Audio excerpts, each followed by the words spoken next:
जय हिंद साथियों। निदानात्मक परीक्षण और उपचारात्मक शिक्षण के पार्ट 1 में मैंने अत्यधिक महत्वपूर्ण चर्चाएं आपके साथ की थी। और उन महत्वपूर्ण चर्चाओं में हमने सबसे पहले ये जाना था कि निदानात्मक परीक्षण का अभिप्राय क्या है, निदानात्मक परीक्षण का अर्थ क्या है और सामान्य परीक्षणों से ये भिन्न है। तो उपलब्धि परीक्षणों के बाद लिया जाने वाला ये जो परीक्षण होता है, निदानात्मक परीक्षण, इसका प्रमुख उद्देश्य क्या होता है। और वहां आपने देखा अलग अलग मनोवैज्ञानिकों के जो दृष्टिकोण थे, उनकी परिभाषाओं के माध्यम से वहां हमने देखा कि निदानात्मक परीक्षण का प्रमुख तौर पे काम क्या होता है। तो एक विस्तार से हम लोग चर्चा करके आए हैं प्रथम खंड में। लेकिन प्रथम खंड का सबसे महत्वपूर्ण जो बिंदु था, जो मैंने आपको पढ़ाया वहां बड़े मन से, बड़े विस्तार से, कि निदानात्मक परीक्षण जो होते हैं वो सामान्य उपलब्धि परीक्षणों से किस प्रकार भिन्न होते हैं। तो एक अंतर की सारणी हमने विस्तार से बनाई और वहां हमने देखा कई सारी चीजों को कि उपलब्धि परीक्षण और निदानात्मक परीक्षण जो होते हैं उनमें प्रमुख अंतर तो उद्देश्य का होता है। क्योंकि उपलब्धि परीक्षणों का उद्देश्य बालकों को उपलब्धि प्रदान करना है, ग्रेड प्रदान करना है, उनका जो सीखा हुआ ज्ञान है उसकी मात्रा बतानी है। निदानात्मक परीक्षणों का ये काम नहीं होता है। वो त्रुटि के कारण, त्रुटि के प्रकार, प्रकृतियों को जानने का काम करते हैं। तो इसीलिए हमने वहां अंतर सारणी में, आपको याद है, मैंने मेंशन किया और कई बार मैंने चर्चा की कि उपलब्धि परीक्षण जो होते हैं वो एक तरीके से सीखने का आकलन है। वो केवल इस बात का मापन कर रहे हैं कि बच्चे ने कितना सीखा है। लेकिन निदानात्मक परीक्षण जो है वो शिक्षण अधिगम प्रक्रिया में जो वांछित सुधार है उसके दृष्टिकोण से किए जा रहे हैं। वो बच्चों के अधिगम अंतरालों का पता कर रहे हैं, उसमें कमियां क्या हैं, उसके कारण क्या है, इसका पता कर रहे हैं। तो उनकी प्रकृति मात्रात्मक होती है, संज्ञानात्मक पक्ष से संबंधित है। निदानात्मक की प्रकृति गुणात्मक होती है।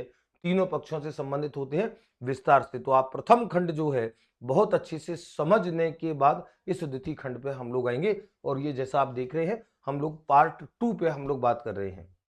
तो निदानात्मक परीक्षण पार्ट 2 और उसके बाद तीसरा जो खंड रहेगा वहां हम उपचारात्मक शिक्षण योजना की बात करेंगे। तो एक बड़ा व्यवस्थित तरीके से ये पूरा टॉपिक आपका निपटेगा। तो हम इस पे बात करेंगे पार्ट 2 में। तो सबसे पहले हम इस बात को जाने, निदानात्मक परीक्षण जो होते हैं उनका स्वरूप क्या होता है, उपलब्धि परीक्षणों से किस प्रकार भिन्न है, इसको हमने देख लिया है। अब निदानात्मक परीक्षण जो है इनकी प्रकृति क्या होगी, इनका स्वरूप क्या होगा, तरीका क्या होगा, और जो निदान है उस निदान के प्रकार क्या होंगे, किस तरीके से निदान किया जाएगा, प्रक्रिया क्या होगी निदान की, इस पे हम लोग बात करेंगे। और निदानात्मक परीक्षणों का जो उद्देश्य होता है और जो महत्व होता है वो क्या होता है, इस पे हम लोग चर्चा करेंगे और फिर कुछ विषयगत बातचीत हमारी होगी। तो मैं सबसे पहले बात करूंगा निदानात्मक परीक्षणों के स्वरूप पर। निदानात्मक परीक्षणों का स्वरूप क्या होता है, निदानात्मक परीक्षणों का, निदानात्मक परीक्षणों का स्वरूप क्या होता है, निदानात्मक परीक्षणों का स्वरूप। निदानात्मक परीक्षणों में जो सबसे पहला जो काम किया जाता है वो सबसे पहला काम होता है, सबसे पहली जानने योग्य बात होती है, वो होती है बालक क्या त्रुटि करता है, बालक क्या त्रुटि करता है। ध्यान रखेंगे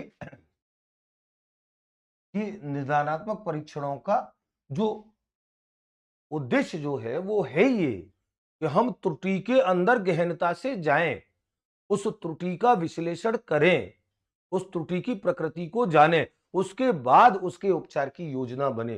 तो जब तक आप त्रुटि के अंदर गहराई से नहीं जाते हो तब तक आप त्रुटि की हर स्थिति को, और मैं जो ये स्वरूप बता रहा हूं इन प्रश्नों को आप देखें और आपको पता लगेगा कि हमने एक तरीके से पूरा त्रुटि का पोस्टमार्टम कर दिया है। तो बालक क्या त्रुटि करता है, बालक किस स्थिति में त्रुटि करता है, किस स्थिति में त्रुटि करता है, अभी मैं चर्चा भी करूंगा इन बिंदुओं पर। किस स्थिति में त्रुटि करता है,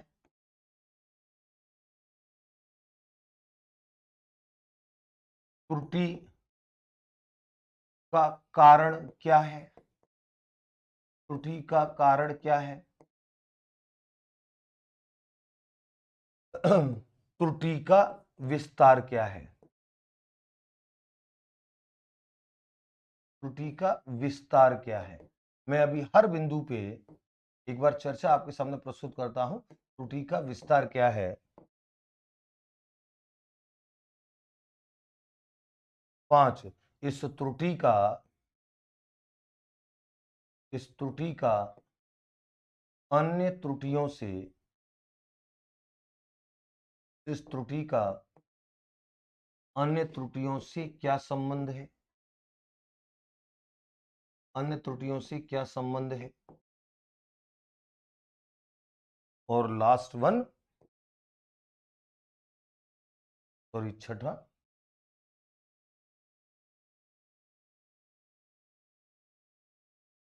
किस त्रुटि का उपचार व्यक्तिगत तथा सामूहिक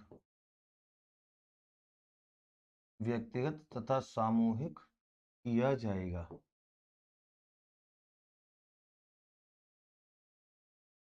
यहां से हमारी चर्चा प्रारंभ होगी। तो आप ध्यान से इस बात को समझें। निदानात्मक परीक्षण इस फॉर्मेट में, हम एक मोटी मोटी बात बोल सकते हैं, इस प्रारूप में काम करेंगे। निदानात्मक परीक्षणों का जो कार्य शैली जो होगी, वो जो काम करेंगे, उपलब्धि परीक्षण ने आपको ये बता दिया है कि कमजोर बच्चा कौन है, पिछड़ा बच्चा कौन है, उस कमजोर पिछड़े बच्चे ने क्या गलती की और उसको कितने कम अंक आए, ये तो उपलब्धि परीक्षण दे गया। लेकिन उसकी गलती का कारण क्या है, उस गलती की प्रकृति क्या है, उसके पीछे के क्या पृष्ठभूमि है, इन सब बातों की जांच पड़ताल में जाना उपलब्धि परीक्षण का काम नहीं है, वो निदानात्मक परीक्षण का काम है।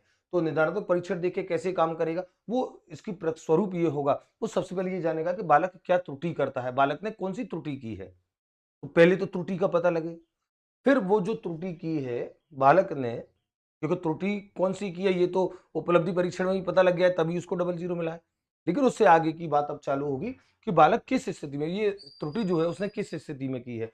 स्थिति से यह अभिप्राय है कि क्या कोई औपचारिक परीक्षा ली जा रही थी, वहां उसने त्रुटि की है, सामान्य मौखिक पूछताछ की है, तब उसने त्रुटि की है, क्या बच्चों के या कक्षा के जो समूह है उसके दबाव में, क्योंकि कई बार ऐसा होता है कि बच्चा कई बार कक्षा के अध्यापक के दबाव में त्रुटि कर जाता है। अगर वो दबाव ना हो तो बच्चा प्रश्न को या समस्या को सही तरीके से हल कर सकता है। मैंने एक शिक्षक होने के नाते ऐसे कई बार बच्चे देखे हैं जो कक्षा में किसी चीज का जवाब नहीं दे पाते, लेकिन आप उनसे अकेले में प्यार से पूछे जवाब दे देते हैं। मैंने कई सारे ऐसे भी बच्चे देखे हैं जिनको मैं बोर्ड पे बुला करके कहता हूं कि चलिए इस सवाल को हल करो, तो बोर्ड पे आकर के बस वो कांपते हुए हाथों से थोड़ा सा चौक चलाएंगे और चौक चला के 1 मिनट बाद रख देते, गुरुजी मेरे पे तो यहाँ बोर्ड पे तो नहीं होगा, मैं कॉपी पे कर दूंगा।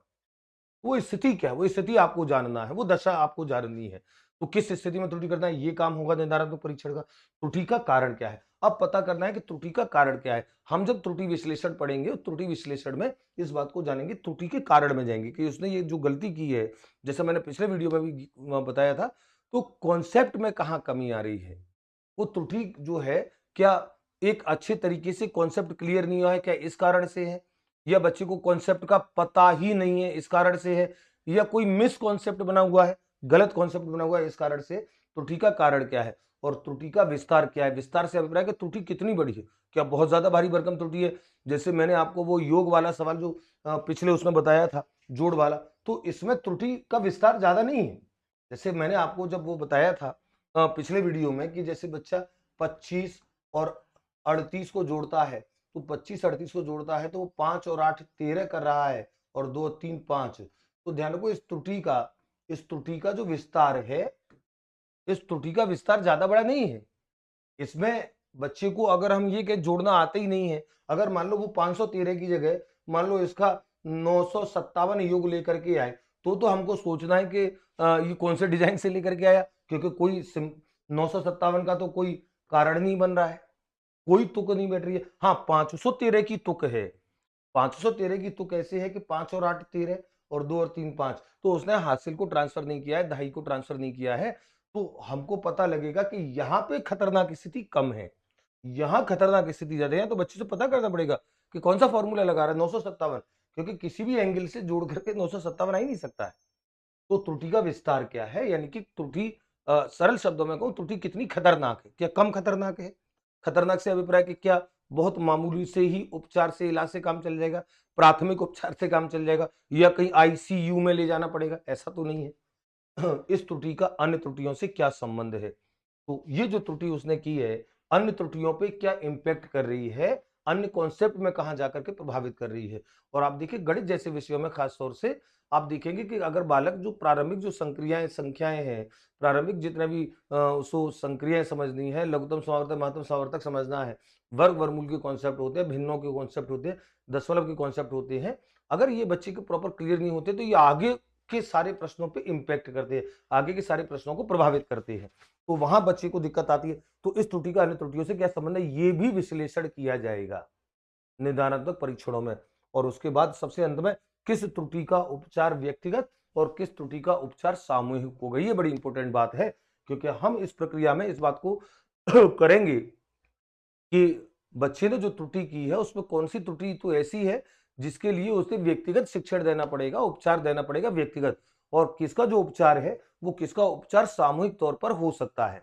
तो हम इस प्रकार की एक निदानात्मक परीक्षणों के इस स्वरूप से, इससे निकल करके तब हमारा आगे का काम चलेगा। और आप इस बात को जानते हो, हमने इस बात को मेंशन किया है कि जो उपचारात्मक शिक्षण होता है उसका आधार निदानात्मक परीक्षण होते हैं। अगर मैं सरल भाषा में बोलूं कि निदानात्मक परीक्षण आपको रिसर्च करके देगा कि बच्चे की पूरी कमी, पूरी बीमारी, सब कुछ उसका जो स्वरूप है वो ये है, कारण ये है, प्रकृति ये है, खतरनाक स्थिति इतनी इतनी है, वो पूरी जो रिपोर्ट जाएगी उसके आधार पर तय होगा कि इलाज कितना और कैसा देना है।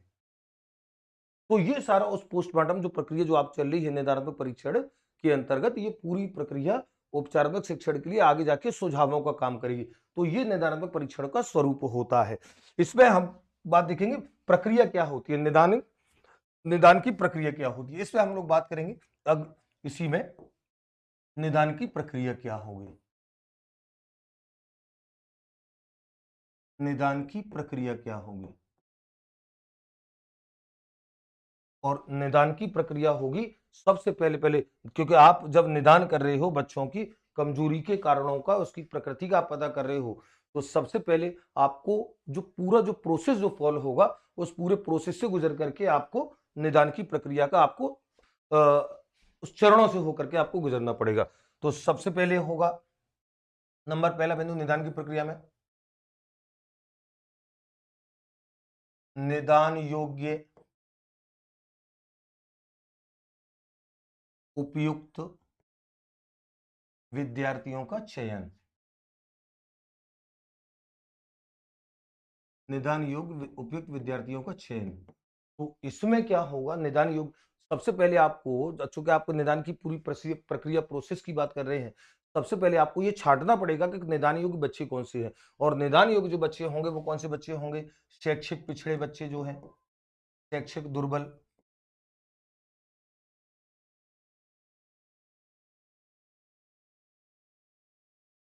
अधिगम अवरोधक वाले, कोई ऐसे कारण हैं जिनके अधिगम अवरोधक हैं।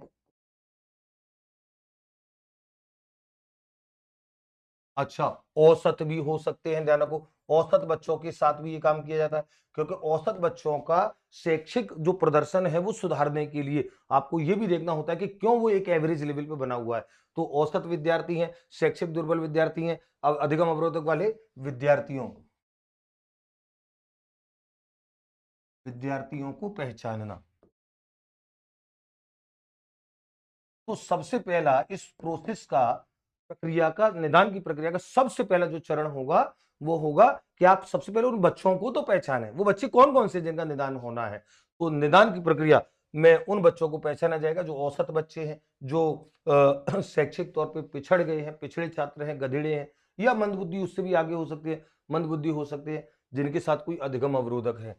दूसरा, प्रक्रिया का दूसरा चरण क्या होगा, उक्त विद्यार्थियों उक्त विद्यार्थियों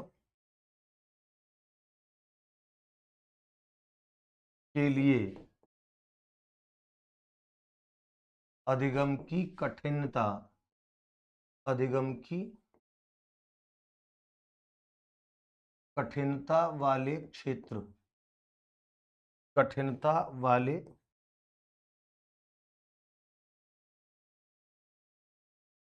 क्षेत्रों की पहचान करना।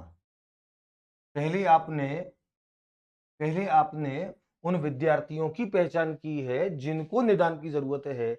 वो औसत बच्चे हो सकते हैं, शैक्षिक तौर पे पिछड़े बच्चे हो सकते हैं, अधिगम अवरोधक वाले जो बच्चे हैं वो बच्चे हो सकते हैं। उसके बाद आपने क्या किया है, उनकी कठिनता वाले जो क्षेत्र हैं उनको क्या सीखने में कठिनता आ रही है। तो जो चीज सीखने में उनको कठिन लग रही है, कहाँ कहाँ विषयगत, चाहे गणित हो, विज्ञान हो, सामाजिक हो, हिंदी भाषा हो, अंग्रेजी भाषा हो, संस्कृत भाषा हो, प्रत्येक भाषा, प्रत्येक विषय में निश्चित तौर पर ऐसे कई सारे क्षेत्र होते हैं जो काठिन्य क्षेत्र माने जाते हैं, जहां विशेष तौर पर बच्चों को सीखने में कई सारी दिक्कतें आती हैं। तो वो कठिनता वाले क्षेत्रों को आपको पहचान करना पड़ेगा। और कठिनता वाले क्षेत्रों की जब आप पहचान कर लेते हो तो फिर तीसरा चरण होता है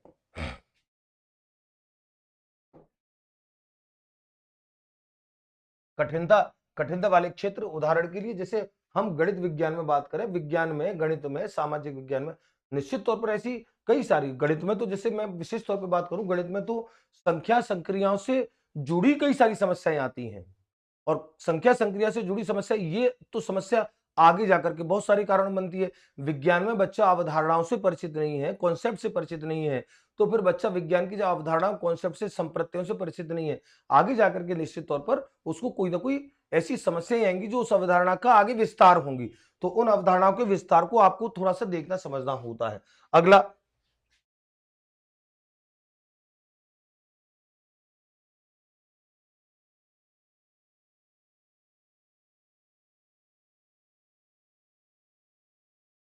कमजोरी के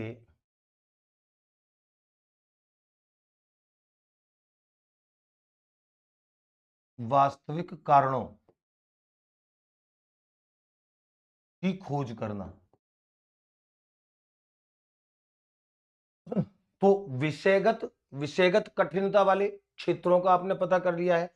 तो विषयगत कठिनता वाले क्षेत्र आपने पता कर लिया है। अब उन विषयगत कठिनता वाले क्षेत्रों में जो कमजोरी आ रही है, जो त्रुटि कर रहा है बच्चा, त्रुटि भी लिख देता हूं मैं इसमें, उसके जो वास्तविक कारक हैं, उन वास्तविक कारकों को पता किया जाए। क्या उस बच्चे को वो कॉन्सेप्ट समझाने वाला टीचर प्रॉपर नहीं है? क्या जो कंटेंट है पाठ्य पुस्तक है, क्या वो पर्याप्त उपलब्ध नहीं है? क्या जो जिस शिक्षण अधिगम परिस्थितियों में वो अधिगम कर रहा है, सीख रहा है, क्या वो परिस्थितियां उसके अनुकूल नहीं है? क्या वो उन परिस्थितियों में प्रॉपर सर्वाइव नहीं कर पा रहा है? ये जो चीजें हैं, त्रुटि कमजोरी के वास्तविक कारणों का पता करना प्रक्रिया में। तो बच्चों की पहचान करना, अधिगम के जो कठिनता वाले क्षेत्र हैं उनकी पहचान करना, और उसमें जो बच्चा त्रुटि कर रहा है उस त्रुटि के वास्तविक कारणों को पता करना। ये तीसरा चरण होगा। चौथा चरण क्या होगा? चौथा चरण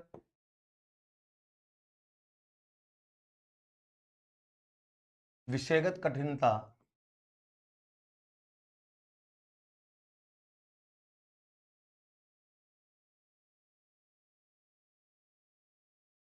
क्षेत्रों में अवधारणात्मक समझ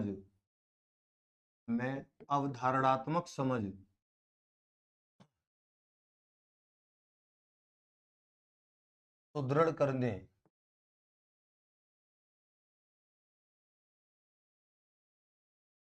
के सुझाव देना। ध्यान रखो, सुझाव देगा। निदानात्मक परीक्षण सुझाव देता है, वो इलाज नहीं करता है। इलाज उपचारात्मक शिक्षण में होगा।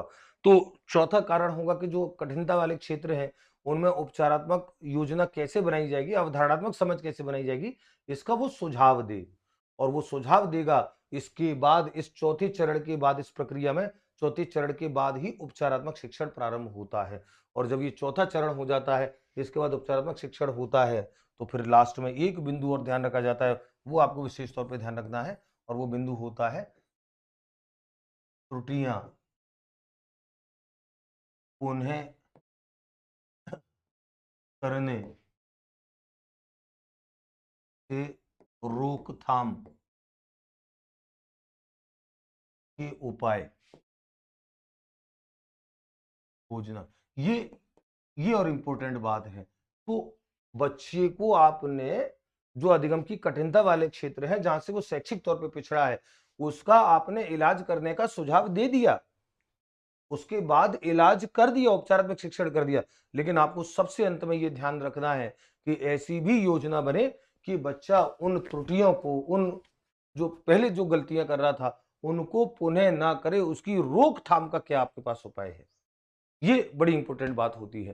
तो यहां से आपकी जो बात होती है, मैं बात कर रहा था कि जो निदान की जो प्रक्रिया है, निदान की प्रक्रिया इन चरणों से होकर के जाएगी। बच्चे आपको पहचानने हैं, बच्चों के अधिगम की कठिनता वाले क्षेत्र आपको पहचानने हैं, त्रुटि कमजोरी के वास्तविक कारणों का आपको पता लगाना है। उसके बाद इन जो विषयगत कठिनता के क्षेत्र हैं, वहां अवधारणात्मक समझ बने, उसके लिए आपको सुझाव देना है, यानी कि उपचारात्मक शिक्षण के लिए एक आधार प्रस्तुत करना है। और उसके बाद में त्रुटियां वापस ना करे बच्चा, इसकी आपको रोकथाम के आपको उपाय सुझाने हैं। ये निदानात्मक परीक्षणों की पूरी प्रक्रिया होती है। तो ये इसके बाद हम देखेंगे निदानात्मक परीक्षणों का, इनका उद्देश्य क्या होता है, इनके महत्व क्या होते हैं। तो इस एक बिंदु पे हम लोग बात करेंगे निदानात्मक परीक्षणों,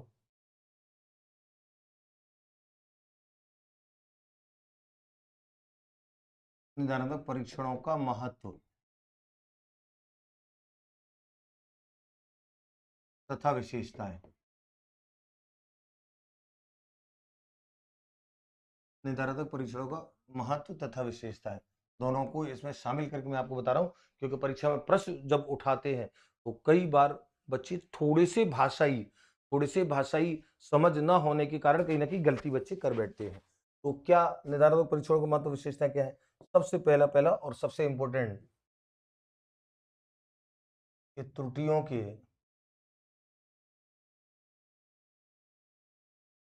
वास्तविक कारणों, त्रुटियों के वास्तविक कारणों का पता चलता है। निदानात्मक परीक्षणों में जो त्रुटियों के वास्तविक कारण हैं,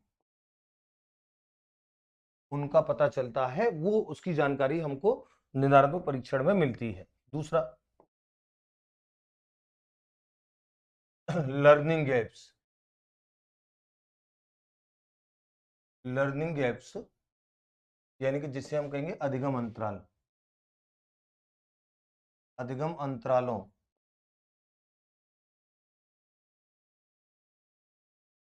का सही तरीके से,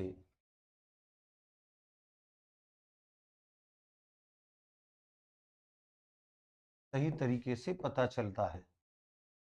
ध्यान रखो, निदानात्मक परीक्षणों का ये बड़ा इंपॉर्टेंट महत्व होता है कि जो लर्निंग गैप्स है बच्चों की, कहाँ, जिसे हम अधिगम अंतराल कहते हैं हिंदी में, कि बच्चा सीखने में ऐसी कौन सी जगह है जहां पे पहुंचते ही बच्चा गलती कर देता है, ये होते हैं अधिगम अंतराल, ये लर्निंग गैप्स होते हैं, और वो आपको फिल करने हैं। निदानात्मक परीक्षणों में सबसे बड़ा फायदा होता है, वो सबसे बड़ा जो उद्देश्य छुपा होता है, वो ये छुपा होता है। अगला, शिक्षण अधिगम प्रक्रिया में, शिक्षण अधिगम प्रक्रिया में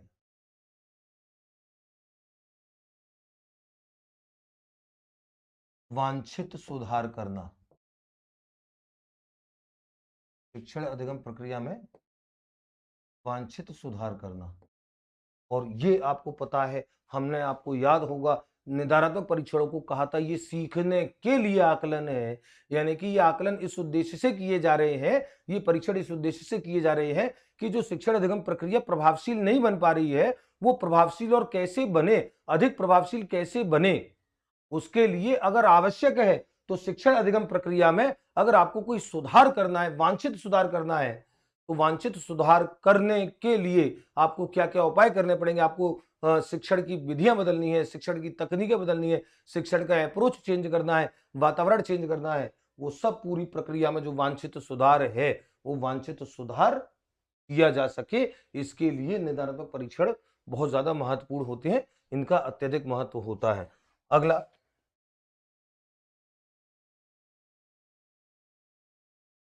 विद्यार्थियों के कुशल शैक्षिक एवं व्यावसायिक, कुशल शैक्षिक एवं व्यावसायिक मार्गदर्शन,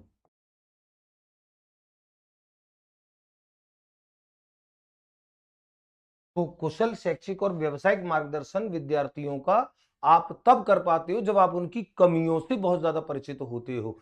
तो एक बच्चे के लिए किस प्रकार से कौन सा मार्गदर्शन बच्चे को दिया जाए, शैक्षिक तौर पे उसको किस प्रकार से इम्प्रोवाइज किया जाए, व्यवसायिक तौर पे वो किस चीज के लिए उपयुक्त है और कहाँ क्या करने में उसे कठिनाई आएगी, इन सब का जो निर्धारण है वो निर्धारण इसके अनुसार होगा, निदानात्मक परीक्षणों के अनुसार। और निदानात्मक परीक्षण एक बहुत बड़ा आधार प्रस्तुत करेंगे इस हेतु इस क्षेत्र में। तो ये निदानात्मक परीक्षण का एक अत्यंत महत्वपूर्ण महत्व होता है। चौथा, पांचवा,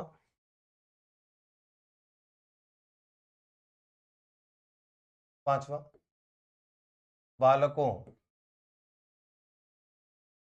की रुचियों, योग्यताओं, बालकों की रुचियों, योग्यताओं, क्षमताओं के अनुसार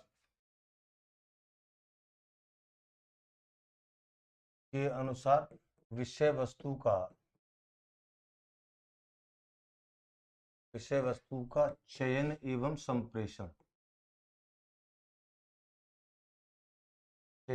संप्रेषण करना। तो निदानात्मक परीक्षण आपको ये आधार देता है कि जो बालकों की रुचियां हैं, क्षमताएं हैं, योग्यताएं हैं, उसके अनुसार आप कंटेंट का चयन कीजिए और उसके अनुसार ही बच्चों तक संप्रेषित कीजिए। संप्रेषित करने का आपका जो तरीका होगा बच्चों तक, वो आपका निदानात्मक परीक्षणों से प्राप्त जो निष्कर्ष हैं वो तय करेंगे। ये निदानात्मक परीक्षणों का एक अत्यंत महत्वपूर्ण एक वो होता है महत्व जिसे हम कहेंगे। और एक और मैं इसको इंपोर्टेंट लिख रहा हूं, और जो सबसे इंपोर्टेंट होता ही है, जो इसका मुख्य उद्देश्य है, उपचारात्मक शिक्षण।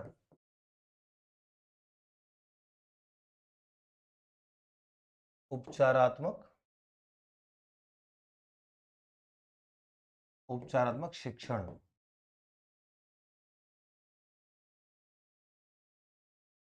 का आधार, बल्कि प्रस्तुत की जगह में लिखें तैयार करना। उपचारात्मक शिक्षण का आधार तैयार करना। ध्यान रखो, निदानात्मक परीक्षणों का ये सबसे बड़ा महत्व होता है। मैंने आपको कई बार बोला है कि परीक्षा में प्रश्नों की दृष्टि से अगर देखें तो प्रश्नों में कई बार ये बात आती है कि उपचारात्मक शिक्षण का आधार क्या होता है। आंख बंद करके आपको निदानात्मक परीक्षण उत्तर देना है। या उल्टा प्रश्न आता है कि निदानात्मक परीक्षणों का उच्चतम स्तर क्या होता है, तो आपको जो अंतिम चरण होता है, उच्चतम चरण जो होता है, उपचारात्मक शिक्षण होता है। तो ये निदानात्मक परीक्षण के महत्व है। तो निदानात्मक परीक्षण का स्वरूप क्या है ये हमने पढ़ा, स्वरूप के बाद प्रक्रिया क्या रहेगी ये हमने पढ़ी, और निदानात्मक परीक्षणों की उपयोगिता क्या है, उनका महत्व क्या है, उनके उद्देश्य क्या है, ये हमने पढ़ा। ये निदानात्मक परीक्षण को वो देते हैं। अब हम देखेंगे कुछ प्रमुख निदानात्मक परीक्षण होते हैं। प्रमुख, एक मैं नाम लिखा देता हूं, प्रमुख निदानात्मक परीक्षण, और परीक्षा में ये कई बार आ जाते हैं। प्रमुख निदानात्मक परीक्षण,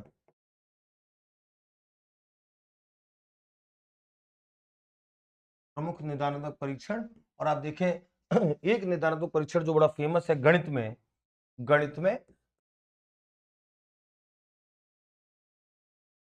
एक निदानात्मक परीक्षण बड़ा फेमस है, कंपास डायग्नोस्टिक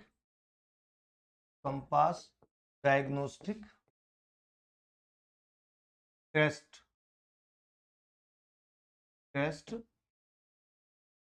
इन अरिथमेटिक। ये एक गणित का निदानात्मक परीक्षण है, कंपास डायग्नोस्टिक टेस्ट निदानात्मक परीक्षण। तो इसके माध्यम से आप गणित में त्रुटियों के कारणों का, त्रुटियों के प्रकारों का, त्रुटियों की प्रकृति का पता कर पाते हैं। भाषा में बताऊं, भाषा में दो इंपोर्टेंट हैं भाषा में। और भाषा में एक तो है Iowa silent teaching, Iowa silent reading, sorry मैं गलत बोल गया, आयोवा साइलेंट रीडिंग टेस्ट। और ये जो होता है ये मौन वाचन की क्षमता और कौशल का पता करता है, उसके लिए आयोवा साइलेंट टेस्ट होता है। एक होता है एक होता है प्रेसिका वाचन परीक्षण। प्रेसिका वाचन परीक्षण। और ध्यान रखो, ये जो सारे के सारे हैं ये प्रमापीकृत हैं, है ना।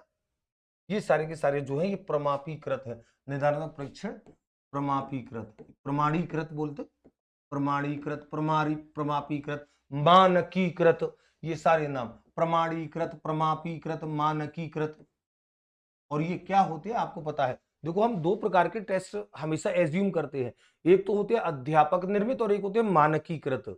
अध्यापक निर्मित वो होते हैं जो स्थानीय आवश्यकता के अनुसार अध्यापक के द्वारा निर्मित होते हैं, और ये प्रत्येक जगह अलग अलग होते हैं। मेरे स्कूल में, आपके स्कूल में, आपके स्कूल में, उसके स्कूल में अध्यापक निर्मित परीक्षण अलग अलग होंगे, क्योंकि मेरे स्कूल के बच्चों की कमियों का प्रकार अलग हो सकता है, क्षेत्र अलग हो सकता है, स्वरूप अलग हो सकता है। आपका अलग, उनका अलग, उनका अलग। तो अध्यापक उनको पता करने के लिए जो स्थानीय आधार पर जो बनाएगा परीक्षण, वो अध्यापक निर्मित होते हैं।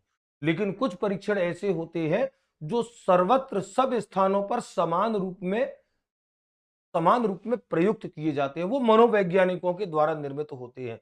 और मनोवैज्ञानिकों के द्वारा निर्मित ऐसे परीक्षण जो सब जगह समान प्रक्रिया, समान सिद्धांत के तहत लिए जाते हैं, वो मानकीकृत होते हैं, प्रमाणीकृत होते हैं, प्रमापीकृत होते हैं, स्टैंडर्ड होते हैं, स्टैंडर्ड फॉर्म।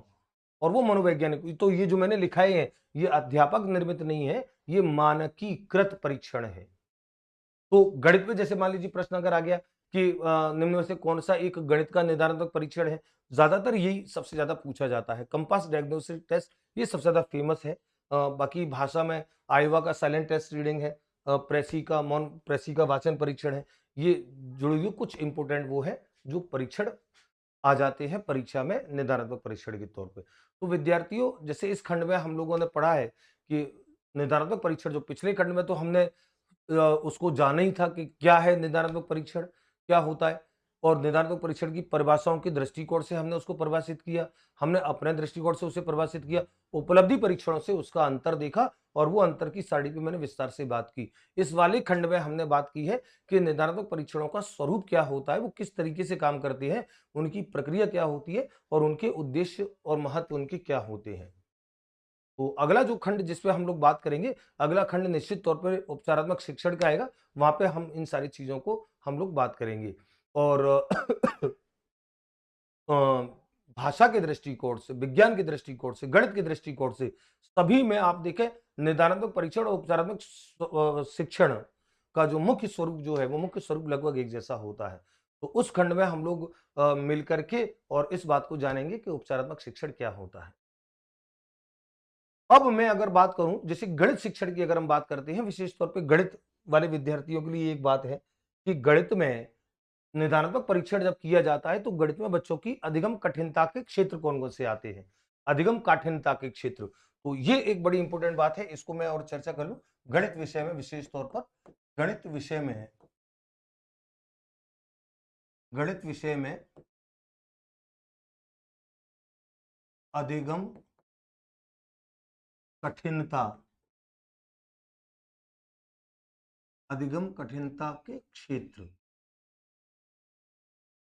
तो आप जब एक गणित शिक्षक के तौर पे बच्चों को जब आप पढ़ाते हो, तो बच्चों के साथ गणित में इंटरेक्शन करते समय आपको ये पता लगता है, बच्चों की परफॉर्मेंस गणित में प्रॉपर निकल करके नहीं आता है, तब आपको ये पता लगता है कि उनकी अधिगम में जो अंतराल है, कठिनता के जो क्षेत्र है, वो क्या क्या है। और प्रमुख गणित में जो अधिगम कठिनता के जो क्षेत्र होते हैं, उससे मैं अगर आपसे चर्चा करूं, और आप इस बात को जानते हैं कि सबसे पहला और सबसे जो इंपॉर्टेंट होता है, वो होता है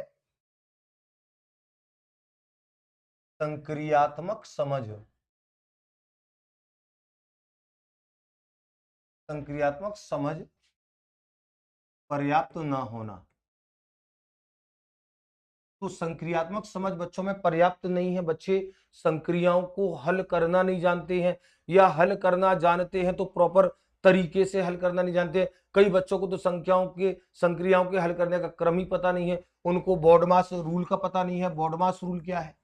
अब अगर मान लो एक बच्चा, अगर कोई गणित का प्रश्न है, उस गणित के प्रश्न को अगर मान लीजिए बच्चा हल कर रहा है 10 + 12 गुणा 3 माइनस 4 भागन तो 2। तो अब एक बच्चा अगर क्रम से ही इसको लगा हुआ है, 10 और 12 को जोड़ दिया, 22, 22 का 3 से गुणा कर दिया, 66, 66 से 4 घटा दिए, 62, फिर उसमें 2 का भाग दे रहा है 31। तो अगर बच्चा इस तरीके से कर रहा है, क्रम से ही करता जा रहा है, बाएं से दाएं के क्रम में कर रहा है, तो ये गलत है। उसको बॉडमास के रूल का पालन करना पड़ेगा। तो सबसे पहला जो गणित में अधिगम कठिनता का जो क्षेत्र होता है, सबसे पहला और सबसे बड़ा, और इसको भी ध्यान रखेंगे गणित में अगर ये प्रश्न अगर आता है कि बच्चों को गणित में सबसे ज्यादा किसी कठिनाई का सामना करना पड़ता है, अधिगम अंतराल सबसे बड़ा कौन सा होता है? संक्रियाओं की समझ सबसे बड़ी उनकी एक कठिनता का क्षेत्र होता है। दूसरा कठिनता का क्षेत्र क्या होता है? दूसरी अगर हम देखें तो जैसे भिन्न है, भिन्न है, भिन्न दशमलव संख्याएं,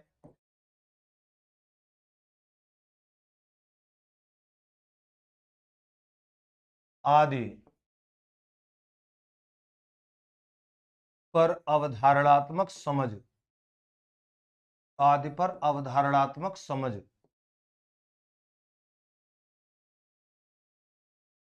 न होना।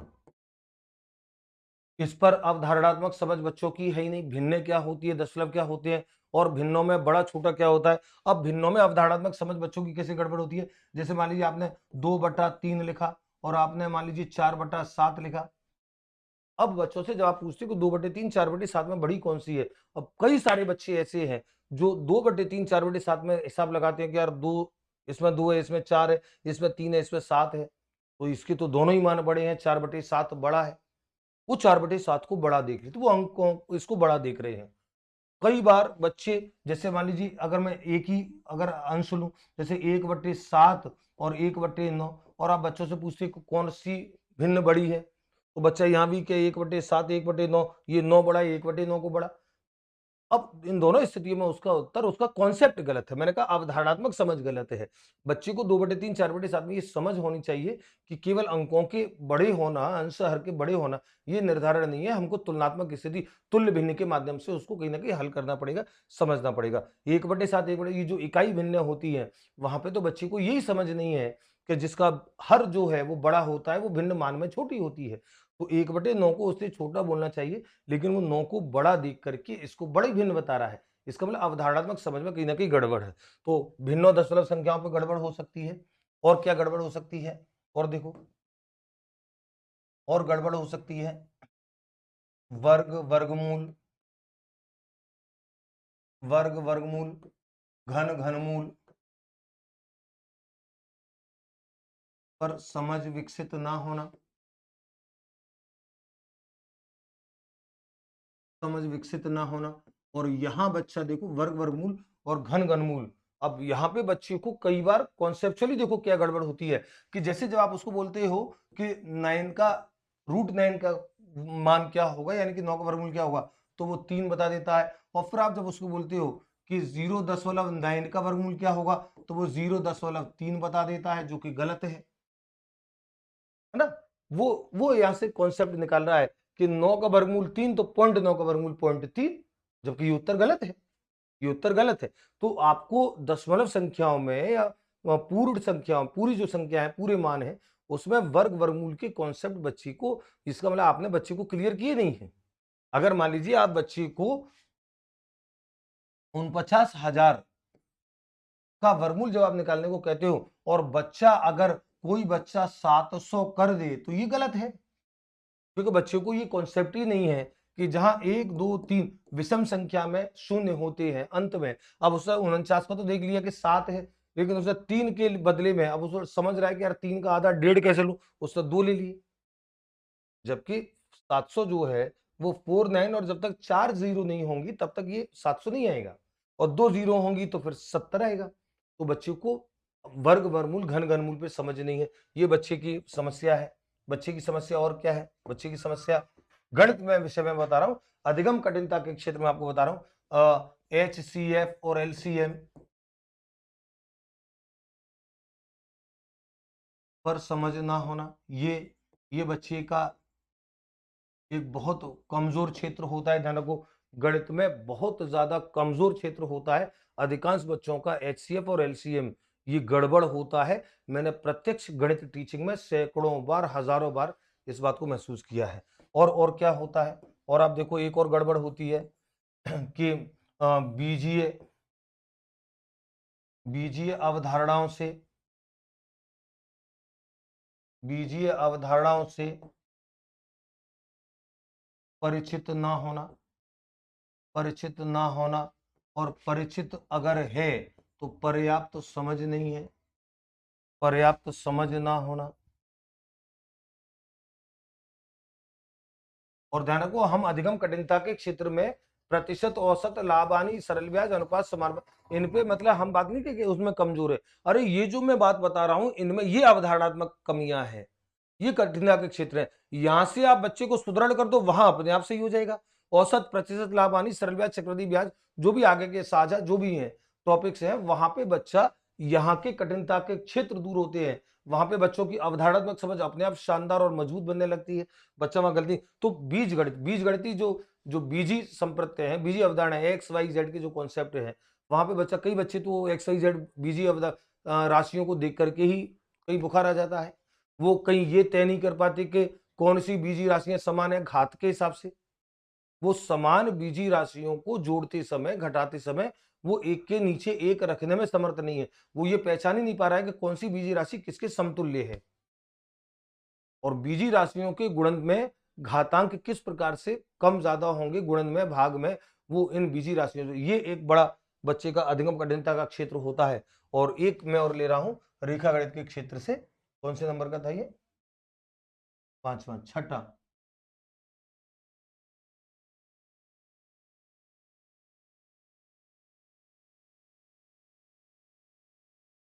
रेखा गणितीय अवधारणाओं, संकेतों आदि पर उचित समझ ना होना। और आप जानते हो कि रेखा गणित में तो बहुत सारा काम संकेतों से, प्रतीकों से होता है। बहुत सारा काम संकेतों प्रतीकों से होता है। तो चिन्ह क्या बता रहे हैं, जो संकेत हैं वो क्या बता रहे हैं, चित्र क्या बता रहे हैं, ये बच्चे को समझ होनी चाहिए रेखा गणित में। और रेखा गणित में जो अमूर्त समझ होती है बच्चे की, तार्किक समझ होती है, वो सबसे ज्यादा यूज होती है। अंक गणित में जहां गणनात्मक कौशल ज्यादा प्रभावी होता है, वहीं बीज गणित में अमूर्त समझ काम करती है और रेखा गणित में तार्किक समझ काम करती है। तो बच्चे को वहां पे इतना ज्ञान नहीं है कि संकेत क्या बोल रहे हैं, रेखा गणित की आकृतियां क्या बोल रही हैं, कौन सी अवधारणाएं आकृतियों को लेकर के हैं। कोई भी आकृति हो, चाहे वो कोणों का मैटर हो, चाहे वो त्रिभुजों का मैटर हो, चाहे वो चतुर्भुजों के सारे प्रकारों का मैटर हो, चाहे वृत्त का कॉन्सेप्ट हो, चाहे ठोस आकृतियों का कॉन्सेप्ट हो, बच्चे को प्रॉपर समझ नहीं है। तो बच्चा कई बार तो समतलीय आकृतियों और त्रिविमीय आकृतियों, इन्हीं में अंतर नहीं समझ पाता है। बच्चा त्रिविमीय आकृतियों और समतलीय आकृतियों, और कई सारे अध्यापक उसे प्रॉपर क्लियर कर भी नहीं पाते हैं, करते ही नहीं है। तो ये जो सारी चीजें हैं गणितीय आधार पर, गणितीय तौर पे बच्चे को अधिगम कठिनता के क्षेत्र उत्पन्न करती हैं। और ध्यान रखो, यहाँ से ये जो बेसिक्स बच्चे के क्लियर होते हैं, इन बेसिक्स पे जब बच्चा काम करता है, समझ होती है, निश्चित तौर पर बच्चा गणित में कहीं ना कहीं इम्प्रोवाइजेशन करता है, दृढ़ होता है। तो बच्चों, हमने इस निदानात्मक परीक्षण के इस द्वितीय खंड में हमने बात की निदानात्मक परीक्षणों का स्वरूप क्या है, उसकी प्रक्रिया क्या है, उसका महत्व क्या होता है, कौन से परीक्षण ऐसे हैं जो निदानात्मक परीक्षण में प्रसिद्ध हैं, और गणित में विशेष तौर पर उसकी अधिगम कठिनता के क्षेत्र क्या होते हैं। इन सारी अब ये जो सारी कठिनता के क्षेत्र हैं, जब आप बच्चा त्रुटि करेगा, इन कठिनता के क्षेत्रों का आप विश्लेषण करोगे, और विश्लेषण करके फिर आप ये निकालोगे कि हाँ, ये बच्चे की त्रुटि का ये कारण निकल करके आया, ये दिक्कत आई है, बच्चे को हासिल का ज्ञान नहीं है, बच्चे को मात्रात्मक समझ नहीं है, बच्चा गुणन के इस नियम से परिचित नहीं है, बच्चा वर्गमूल के या वर्ग के इस नियम से परिचित नहीं है, घन के इस नियम से परिचित नहीं है, ये बीजगणित की इस अमूर्त अवधारणा को नहीं समझता है, या एक्स वाई जेड में कैसे समान राशियों को छांटे ये नहीं समझता है, या चिन्हों प्रतीकों को नहीं समझता है। ये जब आप विश्लेषण करके निकालोगे, उसके बाद तुरंत फिर आपके उपचारात्मक शिक्षण की योजना बनेगी इस त्रुटि विश्लेषण के बाद। तो त्रुटि विश्लेषण एक अलग टॉपिक है, उपचारात्मक शिक्षण एक अलग टॉपिक है। उपचारात्मक शिक्षण पे हम लोग विस्तार से बात करेंगे, और उस खंड में मैं आपको पूरी तरीके से उपचारात्मक शिक्षण योजना के बारे में विस्तार से मैं आपको बताऊंगा। तो चलिए विद्यार्थियों, इस खंड में मैंने आपको जो निर्धारणात्मक परीक्षण था उससे जुड़ी कुछ और बातें यहां बताने का प्रयास किया है। अगले खंड में हम उपचारात्मक शिक्षण योजना पे विस्तार से बात करेंगे और इस तरीके से ये टॉपिक आपका कंप्लीट होगा और निश्चित तौर पर आपके सब टॉपिक आपके लिए बेहतर समझ बनाने का काम कर रहे होंगे, ऐसी मैं आपसे उम्मीद करता हूं। और ज्यादा बेहतर समझ बनाने के लिए हम लोग लगातार निरंतर प्रयास करते हैं, करते आए हैं, करते रहेंगे। मैं चाहता हूं कि मेरे विद्यार्थियों का आत्मविश्वास दृढ़ हो, किसी भी टॉपिक को लेकर के वो समझ के उस उच्चतम लेवल पे हो जहां पे उन्हें ये लगे कि उन्होंने सब कुछ जान लिया है, अब उनको कोई और चीज जानने की जरूरत नहीं है। सवाल बड़े आराम से हल होने लगे हैं उनके, हर कठिन से कठिन सवाल पर उनकी समझ ज्यादा अच्छी बनने लगी है। इस एक प्रयास के साथ हम लोग आगे मिलते हैं साथियों। धन्यवाद। जय हिंद, जय भारत।